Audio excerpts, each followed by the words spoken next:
Hello everyone, how are you today? Welcome back.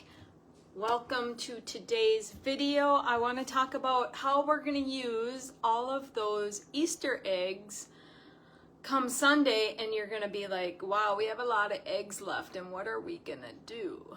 Right? We feel like we have to do it all because of the kids, and that's great, but then it feels like you're eating the same thing for days, right? So let me give you some ideas so you're equipped for some high protein hard-boiled egg meals. So first off, let's talk about, you've got your basics, that you're gonna do with the hard-boiled. Everybody does deviled eggs, that type of thing. So let's talk a little bit about egg salad. So first off, one hard-boiled egg, a medium-sized hard-boiled egg, is 6 grams of protein. So it's not a real lot. And if you're trying to get 30 grams of protein per meal and stay lower on the carbs, you've got to eat a lot of eggs to get to, that amount of protein. So if you want to feel like you're going to be more satiated because you're having more of a meal, here are some ideas. So first off, what I love to do is make a high protein egg salad. And this you can use then in lettuce leaves, you can use them in low carb bread, an open face sandwich, a pita. You can eat it with crackers. I love the seed crackers. They're more of a crunch than a crumble, like a Ritz cracker or a club cracker. Crumbles a lot easier. I like the seed crackers. They're more of a sturdier, and you can use it kind of as a scoop, and there's lots of fiber in them. And sometimes you can find them that have some other sources of protein added to them, because they might have something like chia or quinoa in them as well, so you're going to get a little extra protein in that type of chip. So how do I make my high protein egg salad? I love to make it with cottage cheese. Now, I like cottage cheese. Some of you will not like cottage cheese, but to me, when you mix it with the mustard, and if you put in relish or dill pickle, to me, I can't even taste the cottage cheese. It just looks like there's more egg white in it, and to me it tastes delicious. And you can get a lot more protein by adding just even a little bit of protein, because cottage cheese, I want to say, is 11 grams of protein. So a half a cup is 12 grams of protein. So you can see where you can add a little bit and get a bigger bang for your buck. Another way, if you're not a cottage cheese person at all, is instead of the mayo, use a unflavored high plain Greek yogurt. So a plain Greek yogurt, you're probably going to find it around 17, maybe 20. Occasionally I will buy the unflavored Greek yogurt for purposes like this, that I'm going to use it in a salad that is more for, that has more of the vegetables in it than a fruit in it, because then you can season it with the other seasonings and it's not sweet, right?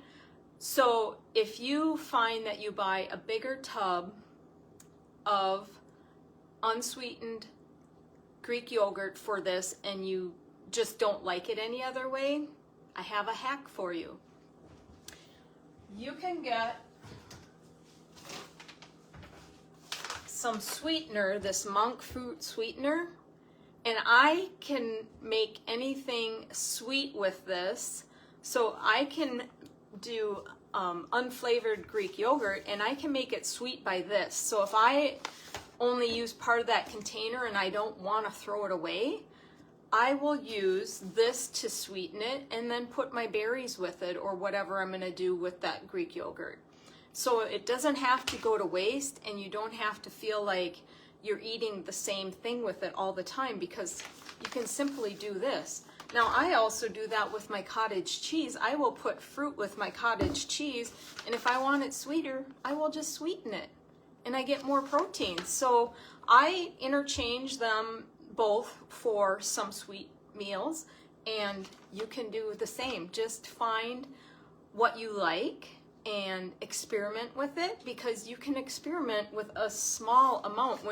When you buy a container like this, you can experiment a lot. You can take just a half a cup with some berries and experiment with that.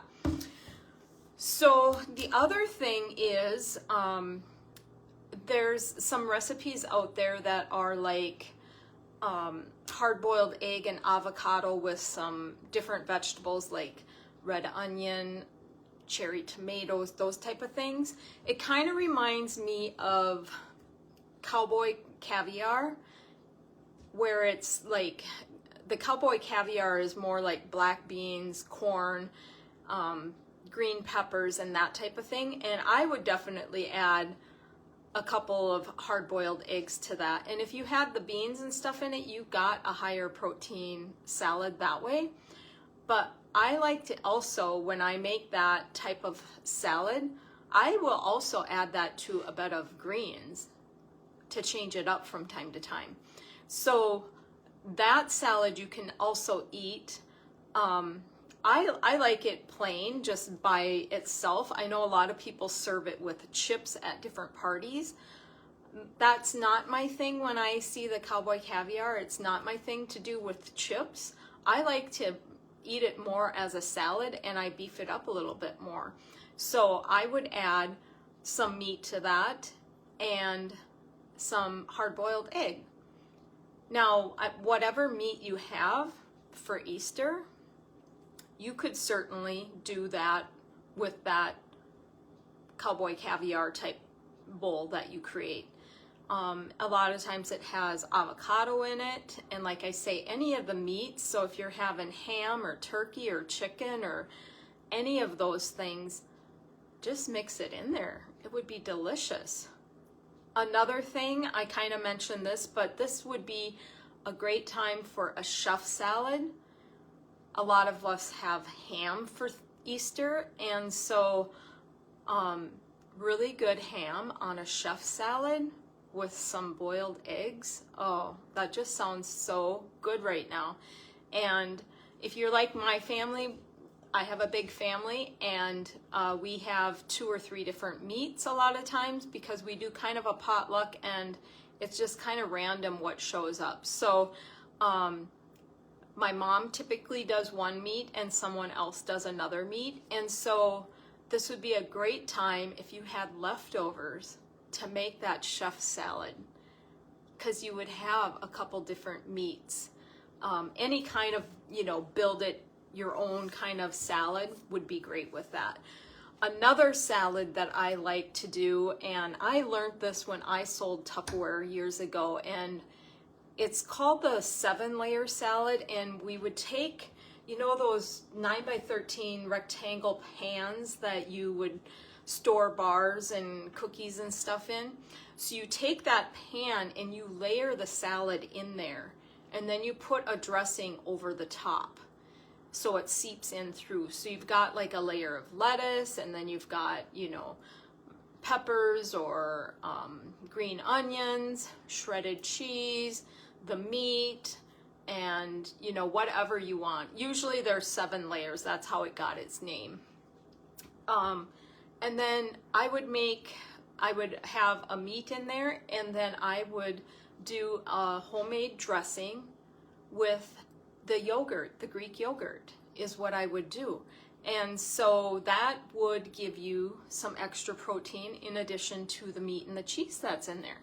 And this stores really nice in that 9x13 pan, and you wouldn't have to add the dressing to the whole thing.